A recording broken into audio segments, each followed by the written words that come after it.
Okay, then I will call this meeting to order. Dr. Yarborough, would you lead us in the pledge of allegiance? Yes, thank you. I pledge allegiance to the flag of the United States of America and to the republic for which it stands, one nation, under God, indivisible, with liberty and justice for all. Thank you, Dr. Yarborough, and we'll start with public participation, Dr. Joyner and Dr. White. Dr. Joyner, you're muted. Yeah, okay. I'd just like to remind the participants that you have 4 minutes to speak. I always give a grace period of about 5 or 10 seconds, but please do not go beyond that. We have a busy calendar of events to deal with, and we'd appreciate that type of respect. So here's the time. I'm the official timekeeper. Dr. Joyner, it's 3 minutes, right? Not 4? I'm sorry, it's 3 minutes. I'm sorry. Okay. Sounds good. Thank you.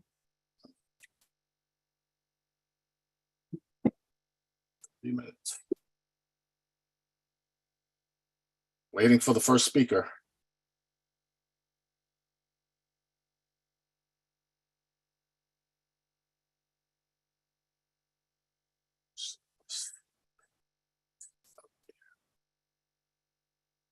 Mhm. Our first speaker this evening is Maria Harris. You may begin. Hold on, she's coming up to the podium. I'll give it 2 seconds back. There you go. Dr. Joyner, 2 seconds? I said I'll give you 2 seconds back. You can start, Maria. Okay, how are you today? Good.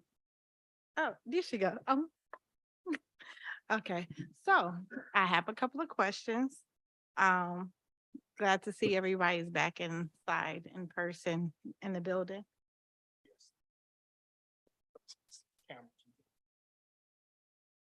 Can everybody hear me? Mm-hmm. Okay. A bunch of questions I've asked. Majority of the people that are here. What are your bullying policies? When are we going to have PTOs for all the schools? Who is the Title I coordinator? Who is your Title IX coordinator? And how long do you allow children to be out of school without being educated?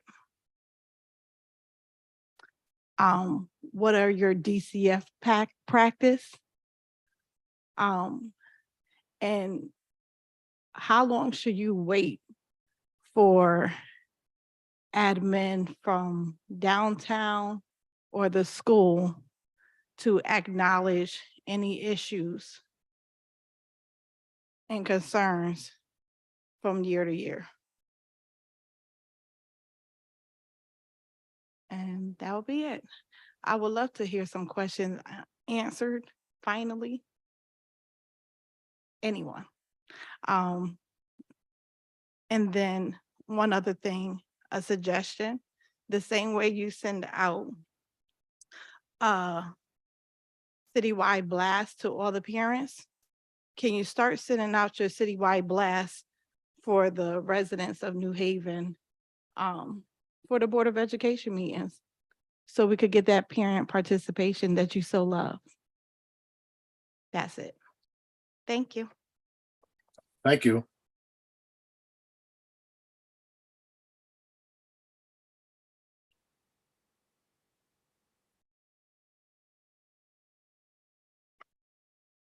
Madam President, that concludes the names at this time. No hands raised.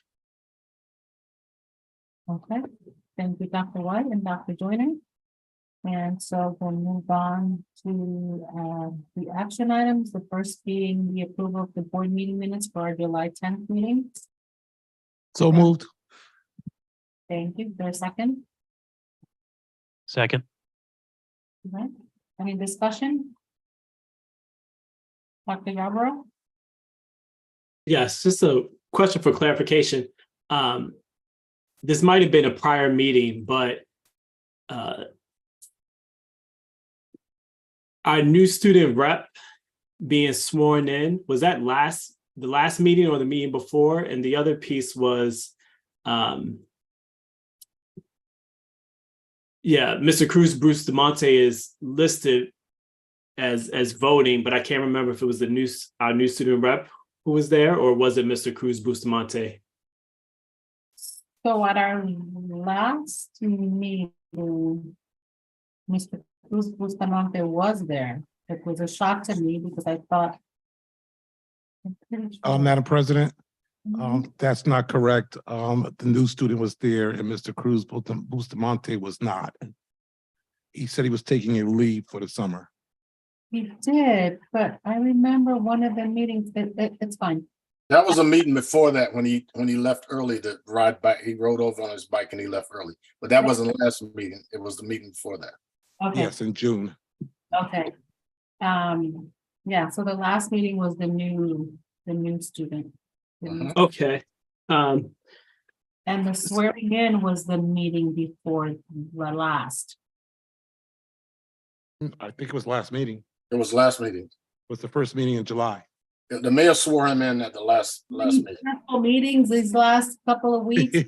Well, you can get punchy. You can get punchy. Well,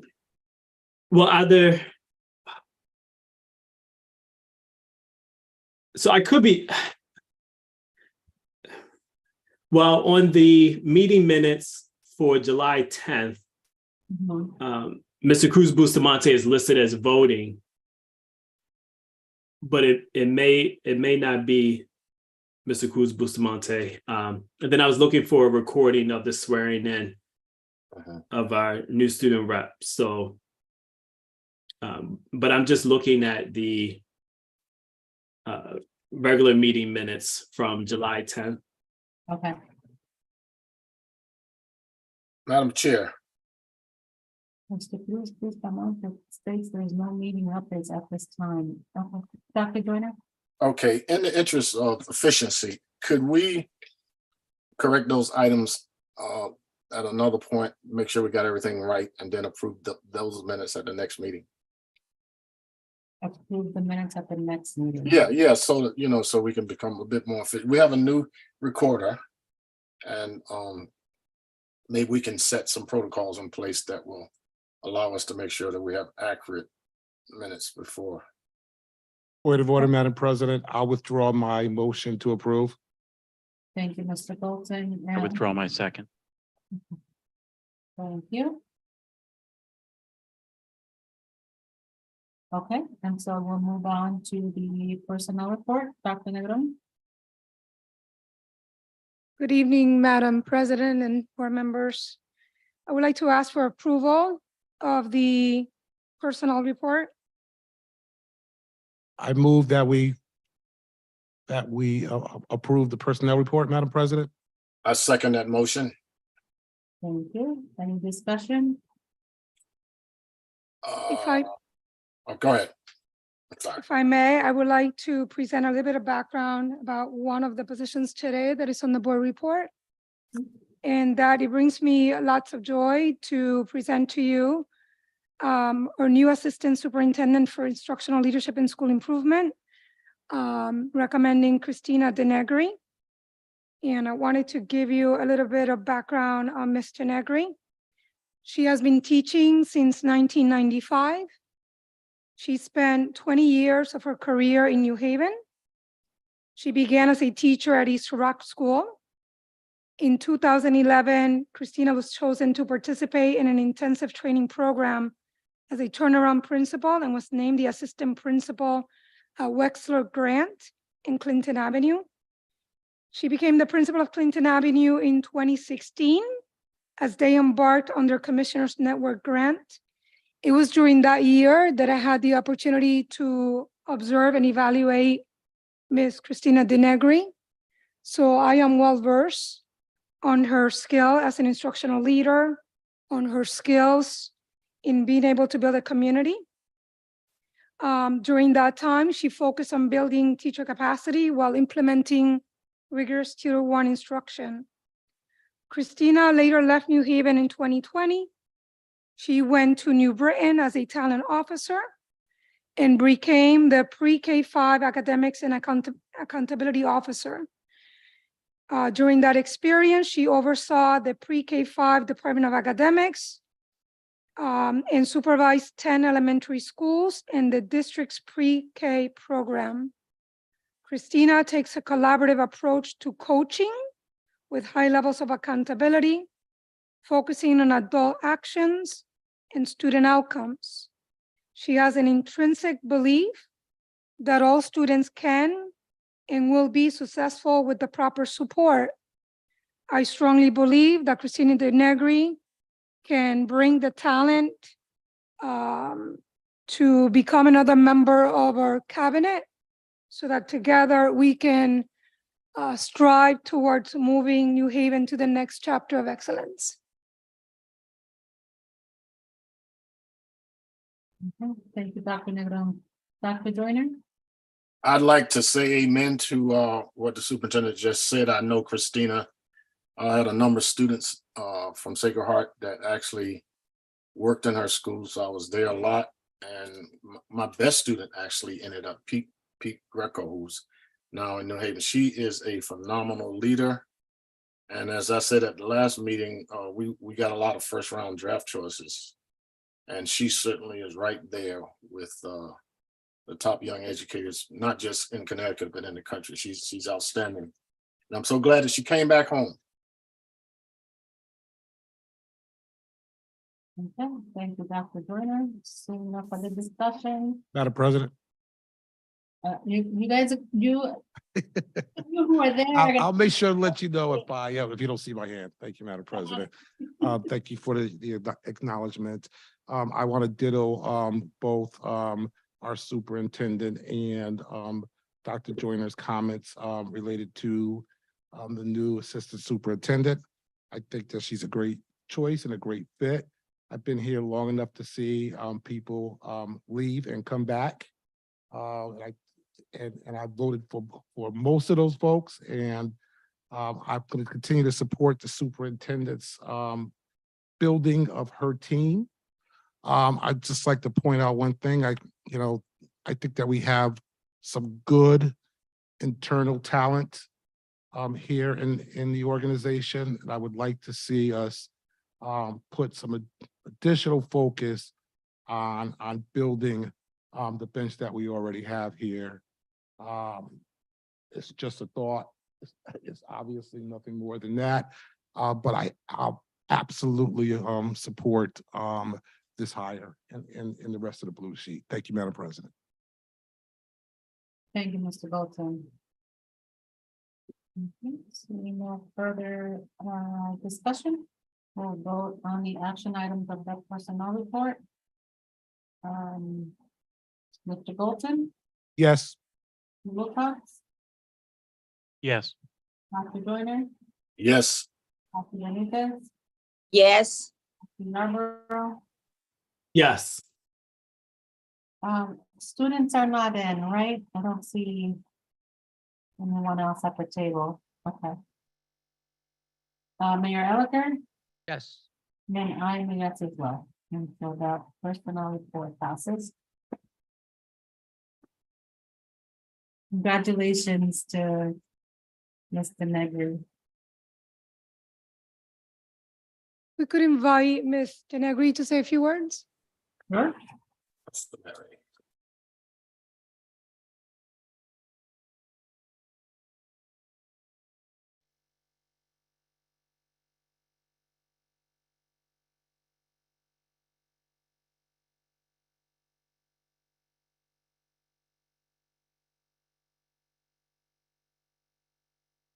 Waiting for my cue. First and foremost, I want to thank Dr. Negron and her team for selecting me for the position of Assistant Superintendent of Instructional Leadership and School Improvement. I'm very excited to work alongside the superintendent and the team as we implement the district's plan to bring New Haven Public Schools to the next level. I want to thank the Board of Education, a lot of familiar faces. I feel very comfortable being here and speaking in front of you tonight, but really for the opportunity to serve the students and families of New Haven once again. I want to thank my husband, Chris, and our children, Jordan, Aaron, Olivia, Cooper, and Cole, for their unwavering support and encouragement. They sometimes actually see things in me that I don't even see in myself. So I'm extremely grateful for that. I'm very excited to be back home in New Haven and begin my work, as well as learn from a variety of stakeholders as I support the great things happening in New Haven Public Schools and hit our challenges head on. New Haven is an absolute amazing place to be, and the schools are doing such wonderful things. The diversity of our students, families, and staff allows us to offer unique experiences to all who attend. And this is something to continue to be proud of. I know the last several years have not been easy. We know our students and families have been through a lot, but we must continue to never lose sight that our students deserve the very best from us each and every day. I'm thrilled to be able to work alongside Dr. Negron again, the central office team, administrators, and staff to ensure that this work continues in New Haven. I want to thank all of you again for this incredible opportunity. I'm very humbled to serve the students and families of New Haven, and it feels amazing to be home again. Thank you. Congratulations.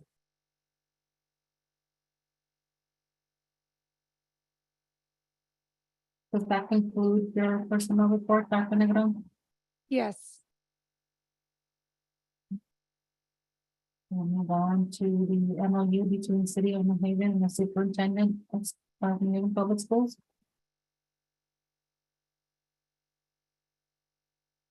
Madam President, Mr. Wilcox, I move that we approve the memorandum of understanding between the City of New Haven and New Haven Public Schools for salary reimbursement for 3 positions. there a second? Second. Thank you, Dr. Joyner. Any discussion, Mr. Wilcox? I'll just be very brief. We took the criticisms and suggestions back at the, also the ones that were made in the Finance and Operations Committee.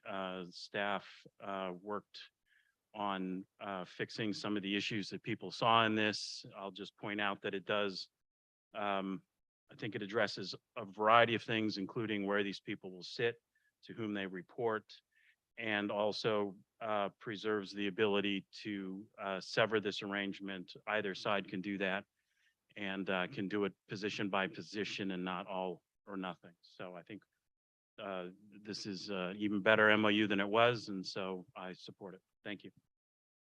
Thank you, Mr. Wilcox. Dr. Yarborough? Yes, thank you. I also support this MOU.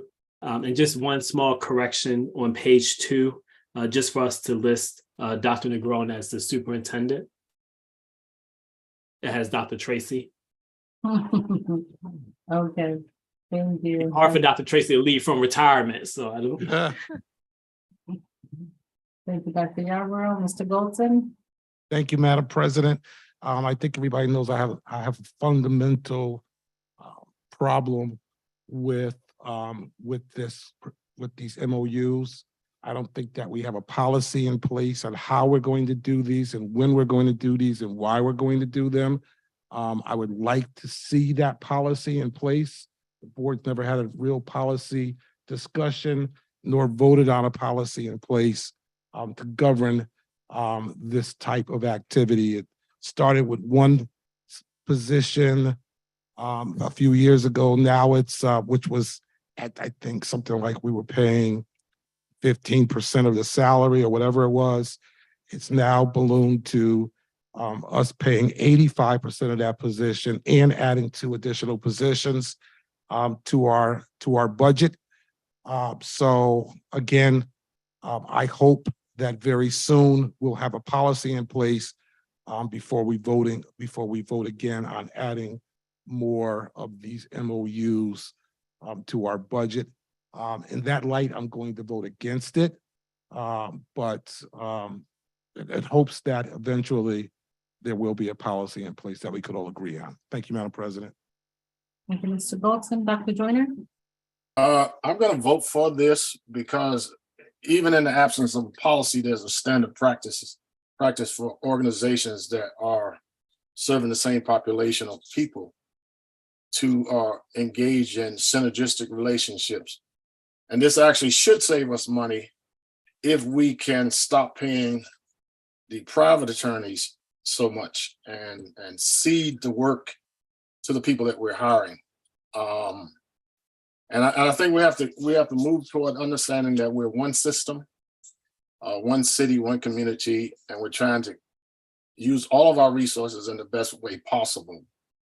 So I agree that we should try to craft a policy, but it is standard practice across at least American school systems and city governments to develop memorandums of understanding. It's also that way with unions as well. So that the action itself is standard practice, and if done properly, it's exemplary practice. Thank you. Thank you, Dr. Joyner. Mr. Goldson. Thank you, Madam President. It wasn't a standard practice in this organization until we adopted one MOU a few years ago. We were told by partnering with the city and adopting that MOU and paying this attorney, our attorney fees would be lowered. Not only were they not lowered, but they grown by at least twice as much. In matter of fact, we had a contract, a legal contract just this year that we approved a $500,000 increase to, from $80,000 to $580,000 or somewhere around there. So it did not bear out as savings for us being the Board of Education. We pay more in attorney fees now than we were paying before we hired. We paid for that attorney.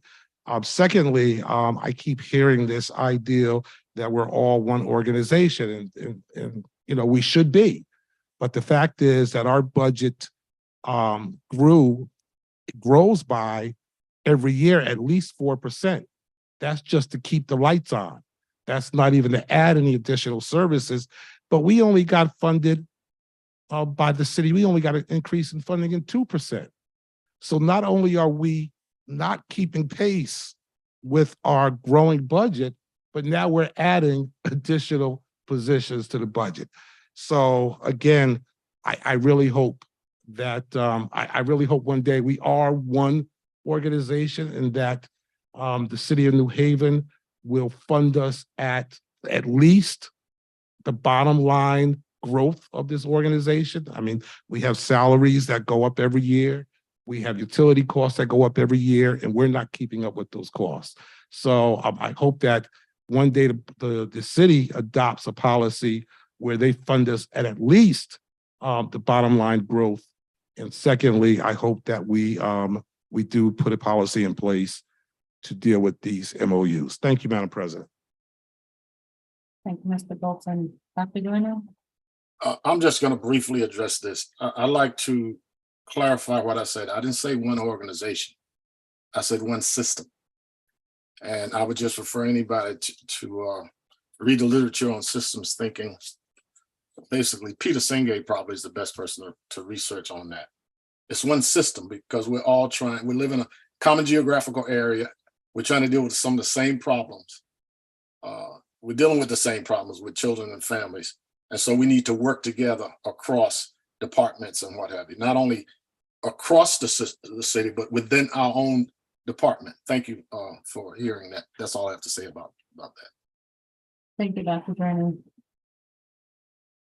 Okay, seeing no further discussion, we'll vote on the MOU between City of New Haven and the Superintendent of New Haven Public Schools salary reimbursement of the positions. Mr. Wilcox, Yes. Dr. Joyner, Yes. Dr. Yarborough, Yes. Mr. Bolton, No, Dr. Benitez, Yes. Mayor Elicker, Yes. and I'm a yes as well, and so that item passes.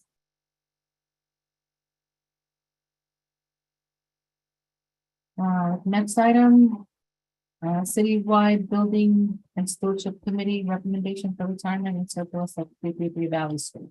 Madam President, Mr. Wilcox, if you don't mind, I'd like to steal this from you and make this this motion because this is in my, my home ward and it's kind of close to me, if you don't mind. Thank you, Madam President. I'd like to move this item. Go ahead, Mr. Colton. Second, Madam President, my community is very supportive of this move from the move of this surplus, property to, from the school board to the city. There is a community organization, well, there's several community organizations in this building. The building is in need of repairs, and the city is the best entity to get those repairs done in a timely fashion. So I absolutely support this. I was at a community meeting yesterday where the community absolutely supported it, and our alder from that area also supports it. Thank you, Madam President. Thank you, Mr. Colton. Dr. Joyner? I think the public should be informed so they'll know that they're getting more than their money's worth regarding this. Honda Smith is the alder in that ward, and what she did is she went in there and she got people in the community to come in and paint and to renovate the place. She raised funding and she recruited her old teachers to come in and tutor the kids. Dr. Carolyn Kenda, PhD from UConn, Dr. Belinda Carberry, PhD from Columbia. She had math teachers, and she also got people to donate funds from throughout the community. She will not rest until she can create a safe space and an enrichment center and a senior center. It's going to really be better than it was back in the 60s when it had funding from the Office of Economic Opportunity. And I would invite everybody to go over there because she is a one-person change agent and doing a great job, despite the fact that she's had some health issues. She's still there. And I would join my elected colleague to support this. And Mayor Elica has also been very helpful. I'm sure he will continue to help that program. Thank you, Dr. Joyner. Okay. Madam President. Mr. Wilcox. Yeah, just to provide a brief background on this. This is something that the Citywide Building and Stewardship Committees looked at on a couple different occasions, and we voted on this at our last meeting to make this recommendation to the board. This space is not being used for a New Haven Public School purpose at this time and is not needed moving forward, and so it seemed appropriate to finish the process of surplusing it and returning control of the space back to the city for other good public uses, such as what's happening there now. So just that's just a little bit of the background on this. Thank you. Thank you, Mr. Wilcox. Okay, so now for the discussion, we'll vote on the retirement and surplus switches up 353 Valley Street. Mr. Bolton, Yes. Mr. Wilcox, Yes. Dr. Joyner, Yes, Dr. Benitez, Yes, Dr. Yarborough, Yes. Mayor Elicker. Mayor Elicker. Yes. Okay, thank you. And I'm a yes as well, and so that motion passes. Last MOU, I believe. Oh, no, second reading of policies. Dr. Benitez.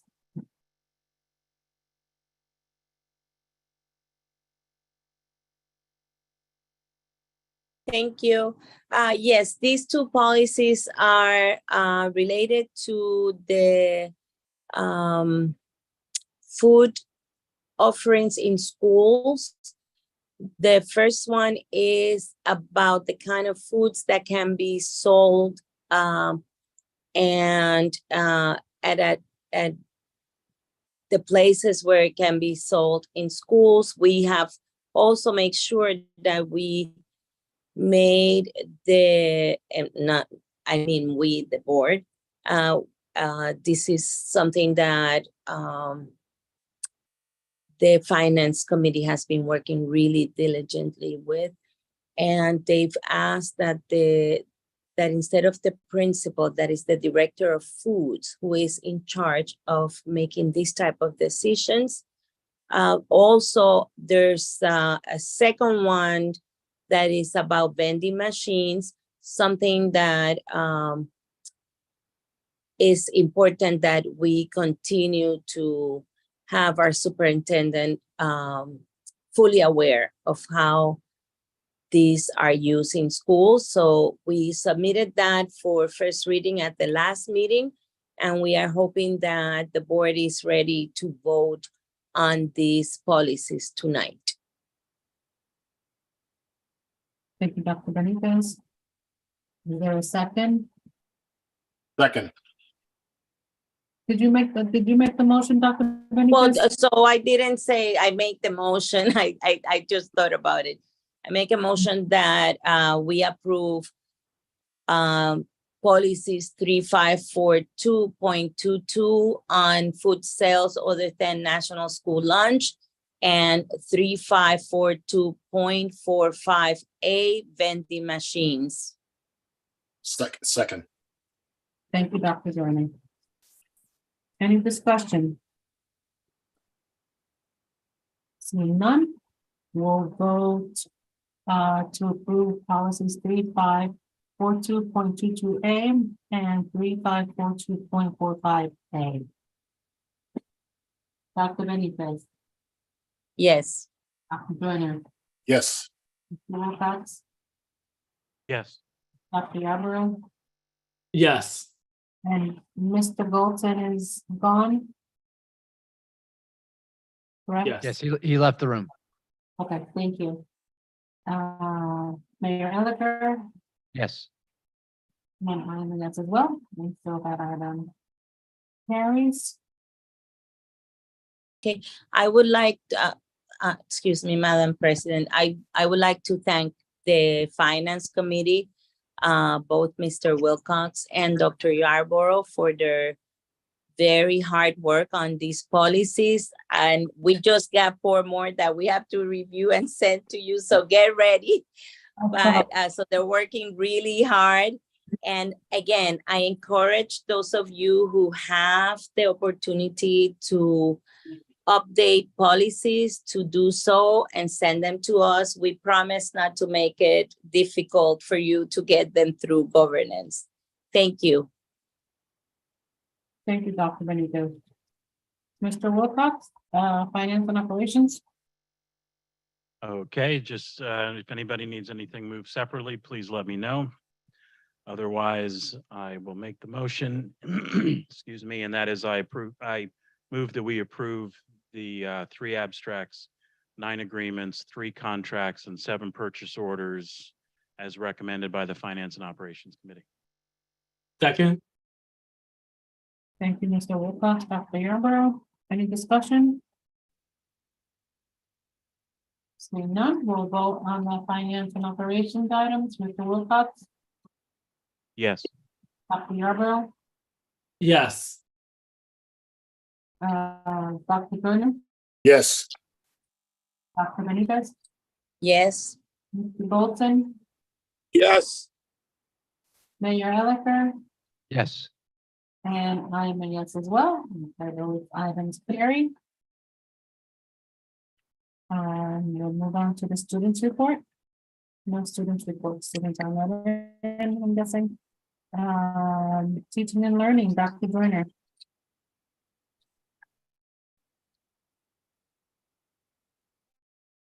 Dr. Joyner?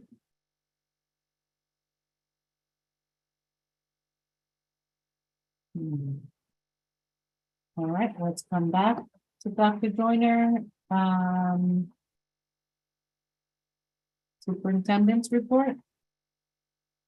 Dr. Negron? Thank you, Madam President.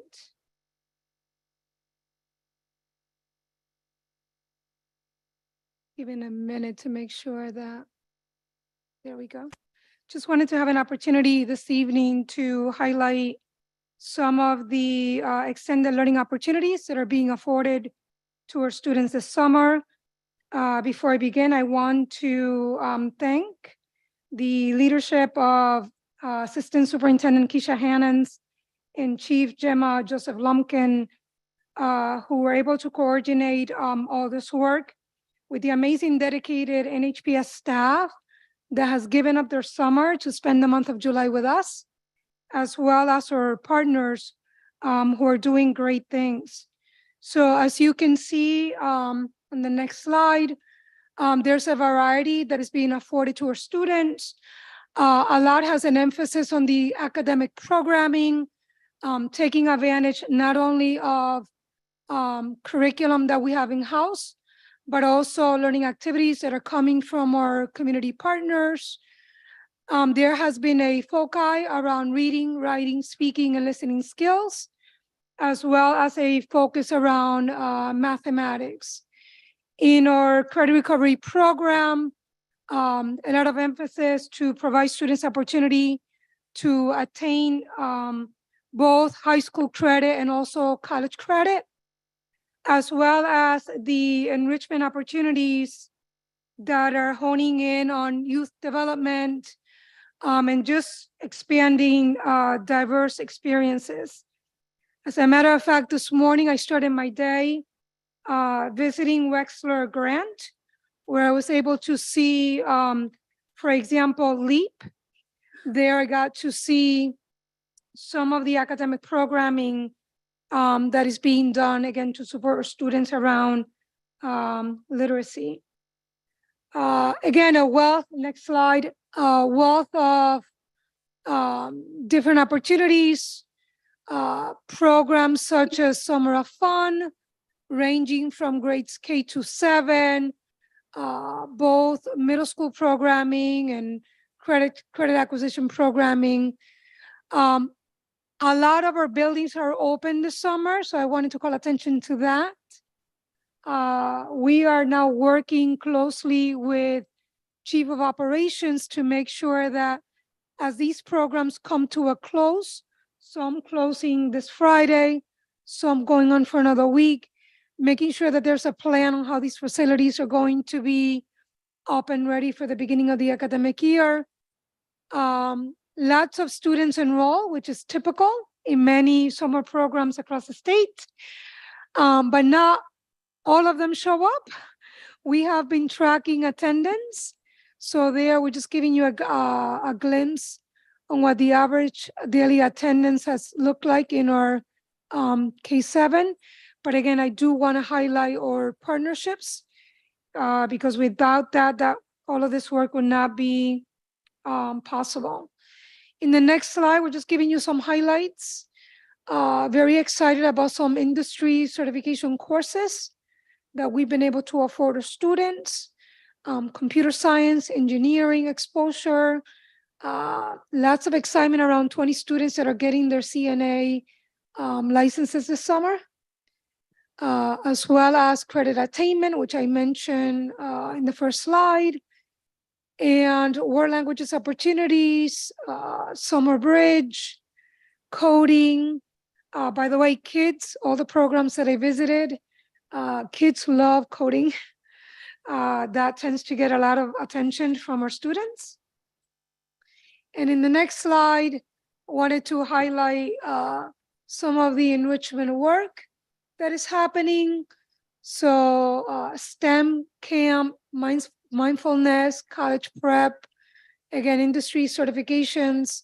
On Friday, I will have an opportunity to see our students at Farnham. Again, that is part of the enrichment programming that we're able to afford our students. But again, none of it is possible without the partnerships of our own staff and the partnerships of our dedicated staff. And in the next slide, just again, giving you more insight into all of the partners that are making it possible. But again, I want to highlight our own staff, our NHPS staff, that it's giving up their month of July to do this work.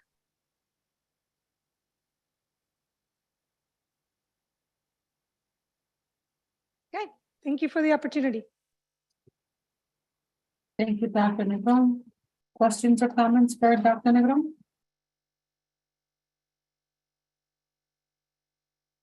Dr. Yarbrough? Yes, just thank you for highlighting what's being done during the summer and the participation levels and how the staff are involved in our various partners.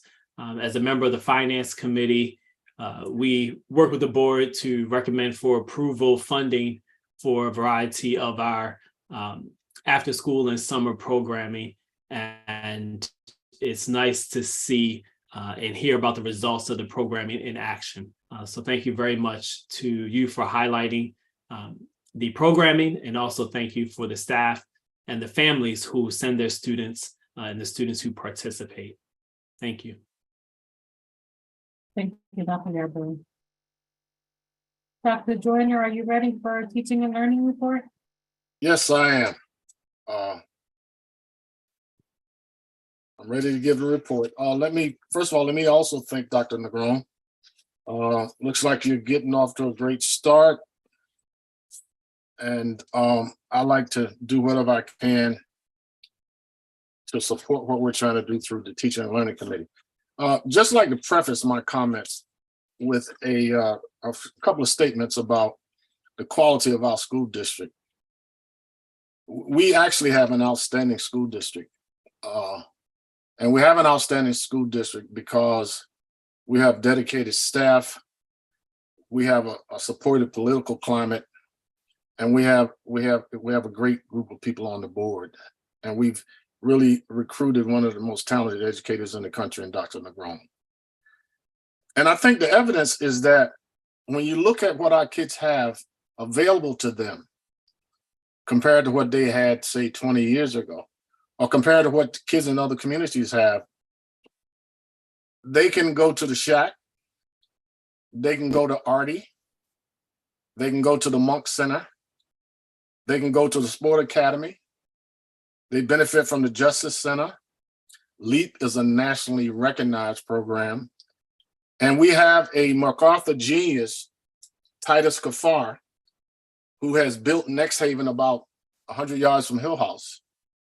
And I met with his staff this summer, and he's going to take interns who are interested in the arts, and he's going to have them at his place. His place is going to be world renowned before it's over. The extra stuff that's done in places like Get 'em War, which is a boxing academy, but it's more than that. And they're not even on our record yet, but they will be, because they're working very hard to try to help kids, especially at-risk kids, and channel some of that anger into athleticism. We also have a wonderful youth program in baseball as well as football, as you well know, and that helps our entire school system.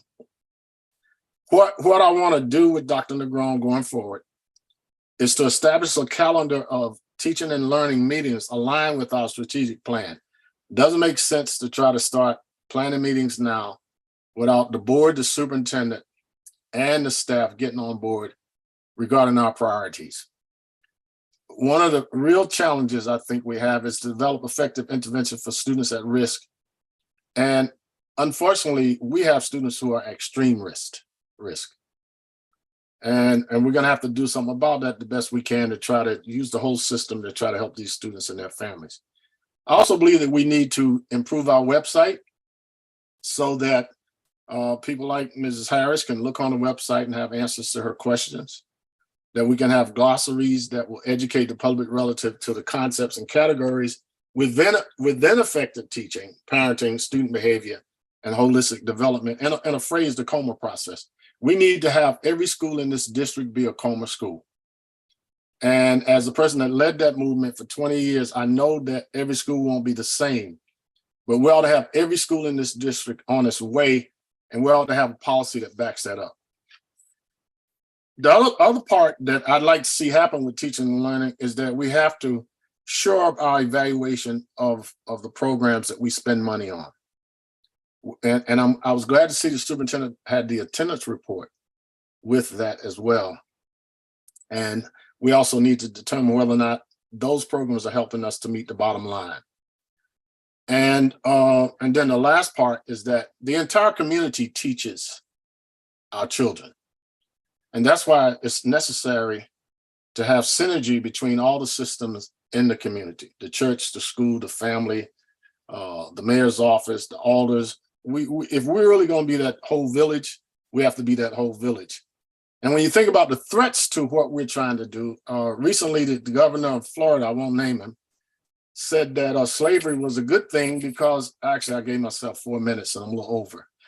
Slavery was a good thing because it taught the slaves crafts. Well, the slaves came over here knowing those crafts. They taught them. And they brought a number of things with them from Africa to the so-called New World. And that's sad. And we have to make sure that the last element in our teaching and learning curriculum is critical thinking. We have to teach our kids to tell the difference between the truth and a lie. Because I think many people will agree with me that the last several years, if anything else, has been a cascade of public lying on the part of people who went to great schools and who should know better. So I'm going to sit down with Dr. Negron and the staff, and we want to come up with a calendar that we will submit to the board so that we can all be on the same page regarding what we want to achieve academically, how we need to support our teachers, how we need to support learning. And I'm just going to say one thing before I finish. I'm giving a shout out to Pat DeLucia, who is leaving us. Hopefully he'll come back every now and then to give us some wisdom. But he did a great job as the vice president of the union. And he really is a phenomenal human being. And I'm sad to see him go, but c'est la vie. That concludes my report. Thank you, Dr. Joyner. Questions or comments for Dr. Joyner? No? Facilities naming report, Dr. Joyner? Facilities naming. You will recognize this picture. That's Mrs. Hazel Pappas. I met with her daughter. I'm waiting on our ability to develop an online way of getting petitions to name the library after her at Clemente. And I'm gonna have to rely on the staff for that. But we need to have an online way of doing it rather than going around collecting paper signatures. And there is software that can do that. I talked to Dr. Garris last week, actually a couple of days ago. And all that remains for that is to get the petitions. They have the resources to pay for the signage and what have you to do that. So we just have to get the software so we can put the petition online. People can sign it. We can verify that it's correct. And that's out of my hands. So I'm going to rely on our IT people or our superintendent to make that part happen. Mhm. Questions or comments for Dr. Joyner? Okay, thank you, Dr. Joyner. Thank you.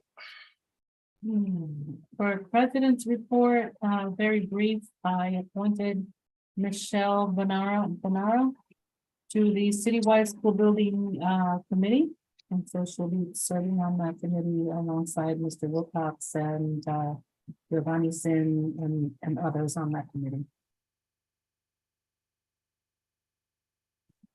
And we'll move on to finance and operations, Mr. Wilcox.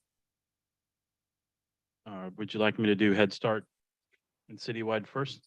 Yes, sorry, go ahead. Okay. So Head Start, we did have our Head Start meeting last Thursday. Couple things I should bring up to everybody's attention. One is, with the nature of the Head Start program is kids move on to kindergarten, and that opens up a lot of slots. I didn't print out the numbers in front of me, but there are a couple hundred slots open for this fall for Head Start. Staff is working hard to get applications completed from folks. There's a whole process with the applications and a variety of other paperwork and financial statements, et cetera, have to be done. So they're helping parents with that. They're also, you've probably seen them at some of the community events around the city, putting up a tent and helping, providing information for people there. So that's one thing. And then second thing is staff is also continuing to work on the getting ready for the application process for reapplying for the next round of having the Head Start grant. This is a very important grant. Hundreds of pre-K slots, I think almost 500, no, more than 500 pre-K slots, $6 million grant. So there'll be, they're already getting ready for that. It's an incredibly involved process, pulling together, I think, hundreds of pages of documentation, updating job descriptions of all variety of things. So those are the two major things from that. Questions or comments? Mhm. Go ahead, Mr. Wilcox. Hearing none, move on to citywide school building committee. We did one of these items as an action item today. I'll just also mention, posted on the website is also the facilities report of all the various capital and maintenance and construction projects, et cetera, that's happening around the district. And I'll just also throw it out here because I had a recent comment from an alder with a suggestion that we look at when our pools are in full operation, opening them up for some sort of community swim time too. So I don't know if there's a history of that, but I'll just put that out there that that was a suggestion from someone. So that's it for citywide school building. Questions or comments, from Mr. Wilcox? Dr. Benitez? Mr. Wilcox, there has been community swimming in some of our pools, but they were usually run by the Parks and Recreations Department. So if you want any further information, they might be able to provide you with any other information that may, and you may address it with them to improve on whatever we're doing if it's not enough. Thank you. This specifically was for like family swim time, some more of like a community use in that way. I know that there's in the past been swimming lessons and things like that done, I think with cooperation with Parks and Recs, but I'm not sure about that. But Yeah, no, the swimming it was open swimming, and the reason why I know that is because I took my children and my family and we hung out at the Cross Pool several years, and at one point that wasn't available, we went to the Hill House Pool, and we also were able to use the Career Pool one year when the others were in repair or something like that. So they did have, I haven't been looking into that because we're using other facilities for my granddaughter, but they've had those for families. thank you. Thank you, Dr. Benitez. Mr. Wilcox? So finally, for finance and operations, just a couple things to go over. One is posted on the other meeting materials for that meeting is a draft of a discussion item calendar for now to the end of the year. So you can kind of get a sense of upcoming things that we're going to have on the agenda for finance and operations. If anybody has any suggestions, things they would like to see, please email me and the other committee members, which should be President Rivera and Dr. Yarborough. Let's see here. The other thing that I want to mention is that there was a financial report for June provided by our CFO, Ms. Hannons, where they've been hard at work mitigating and getting all the final numbers in. At the beginning of the meeting, we had a $79,249 surplus. She was very quick to point out that that number was going to be changing, might have already disappeared by the end of the meeting as staff continues to work at getting all the bills paid and all the final end of year things. But so a lot of work in progress on that, but at least it was going in the right direction from where I was in previous months as they did all the final end of year things. And then the final thing that I'll mention is that we did have As guests in the meeting from the city side, we had Attorney Lamar, purchasing officer, I'm trying to remember his exact title, but Mr. Harris, Sean Harris and Michael Gormany were also there, and we had a good discussion about board purchasing, distinctions between multi-year contracts, single-year contracts.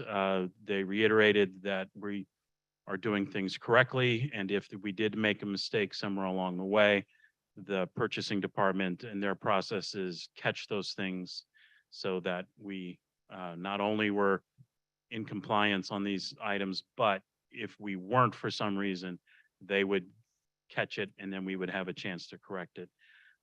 They also mentioned that they're also working with the city, it's going before the alders, some clarifications in the city's purchasing things. So there might be some changes coming up in some of the details of this, in which case we'll have to make those changes as well. That's the F&O report. Thank you, Mr. Wilcox. Any questions or comments for Mr. Wilcox? Okay. Seeing none, governance report, Dr. Benitez. Yes, good evening. We have met earlier today, and we have been working on Series 5000. We're prepared to submit some for the next board meeting. We also have worked on a guidance document for the renaming committee, it serves as a checklist that provides not only actions, but also a timeline. A timeline so that the committee can make that available to those people who are interested in engaging in renaming part of a building in our district, or as Dr. Joyner says, making sure that we don't forget people who have contributed to our greatness. So that's it for today. Any questions? That's all. Thank you, Dr. Benitez. Dr. Benitez, I have a question. And I'm gonna let's see how to help with this a little bit. I can't. We voted, can you hear me? Now I can. Okay. So we voted on two items, 354222A and 354245A. The policy that we have in our packet is 3542-33A, and also, if I'm not mistaken, and B. Let me see, that's on page 88. So which one is the correct? Let me make sure that you have the right ones. Page 88. 3542.0. Yeah, it says 33 on the. Yes, it's 3542.33A. And there's also a B and a C. yeah, these are additional information on the subject, legal support of the policy. And then after that, oh my dear. And the other one is 3542.45. I think what's happened in the document that you have more than one example of the policy. The one with the red is the actual policy that we are using. If you notice, they've included here some information that is repetitive. Okay. But definitely the number is not correct. Sorry, just double check that up here. Right, the number on the agenda is not correct. The number on the policy in the packet is, okay.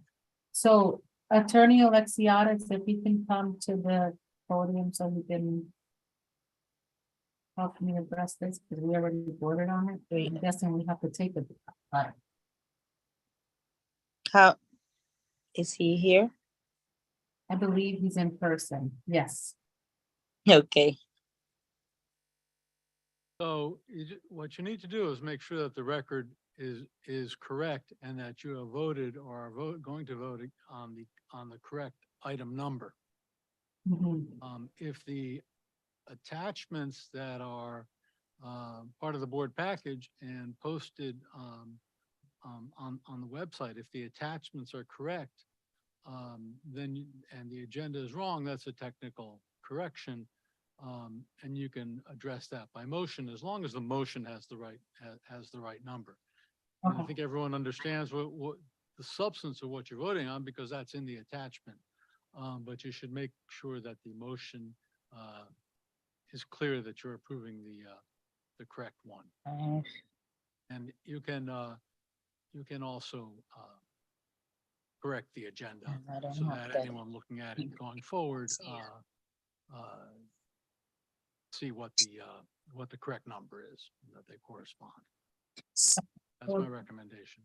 So the agenda that's being posted should be corrected to the 3542.33A.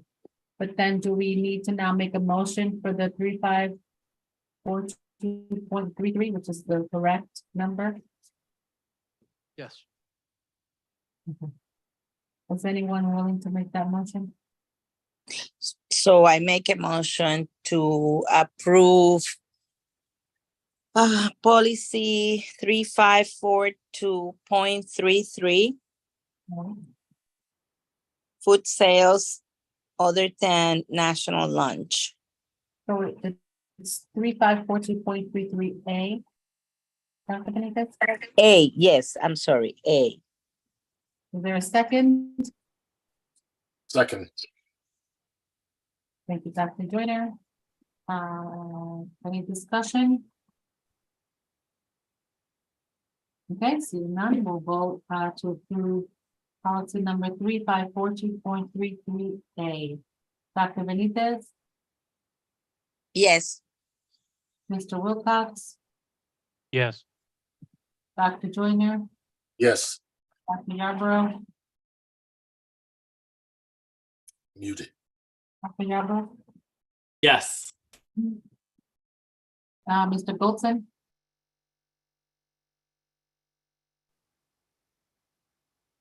Mr. Goldson? Can you hear me? Yes, I can hear you. Okay, I'm going to abstain because I'm not quite sure what we're doing. okay. I don't have the paperwork in front of me, so I'm just gonna abstain on this one. Okay. Mayor Elicker, Yes. and I am a yes as well, so that motion carries. Okay, Madam President, I would also suggest that you that you correct the agenda. And it's probably best to do that by motion. okay, Be a little overkill, but that's That's the right thing to do. the best practice. Yes, okay. So I'll make a motion to correct the agenda to reflect that the action item 3542.2 is actually 3542.33A to be substituted by the second number. thank you, Dr. Benitez. Is there a second? Second, Any discussion? Seeing none, we'll move to vote on that. Mr. Wilcox, Yes. Dr. Benitez, Yes, Dr. Joyner, yes, Dr. Yarborough, Yes. Mr. Goldson, Yes, Member Elicker, Yes. and I am a yes as well, and that motion carries. Disaster averted. Thank you, Dr. Negron.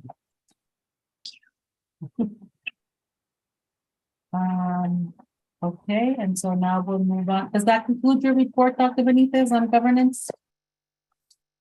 And so we'll move on to the food service task group report, Dr. Yarborough. Yes, thank you. The food service task force met on July 12th.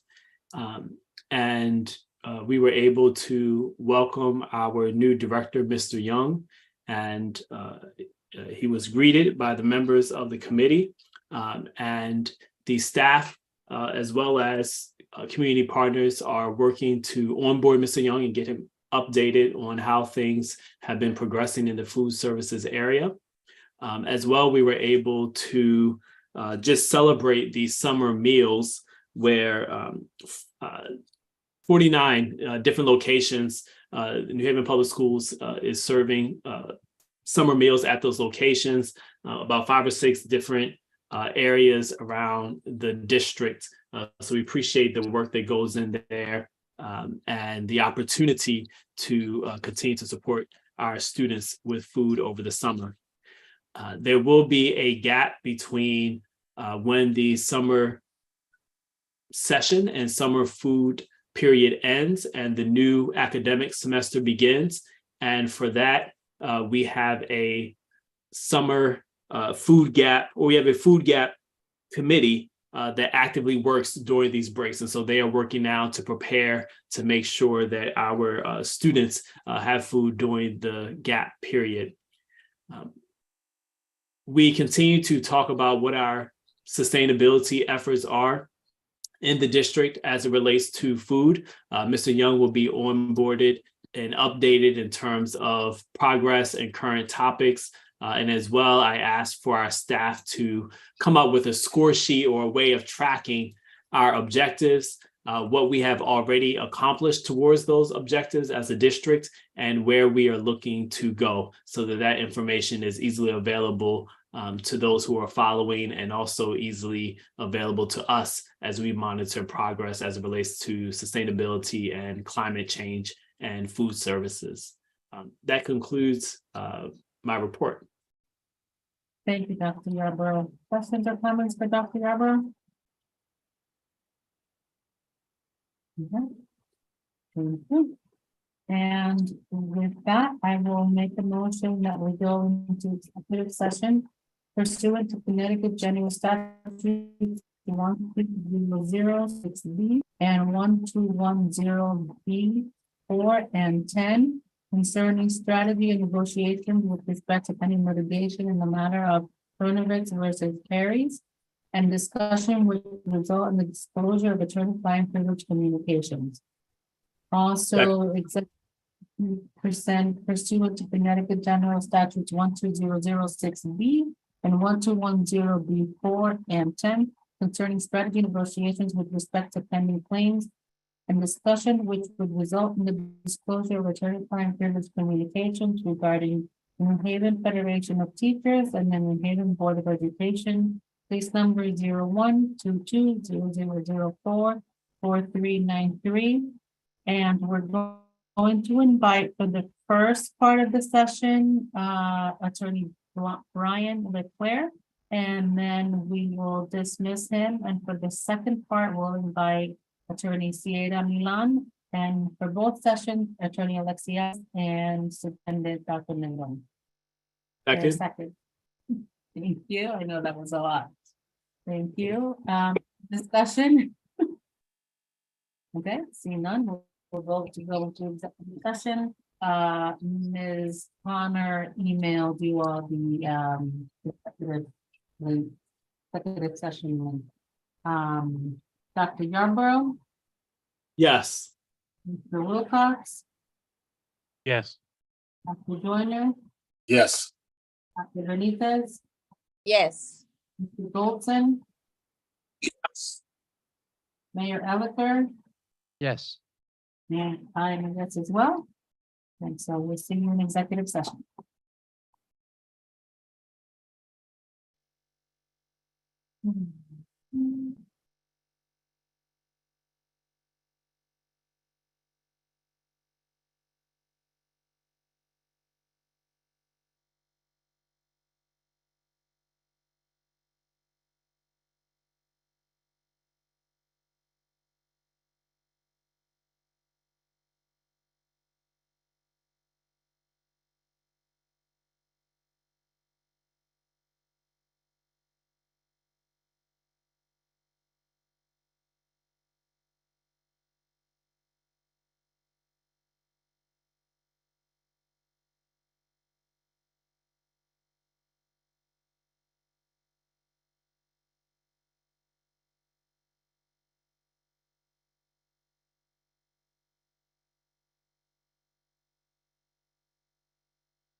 Okay. Nova.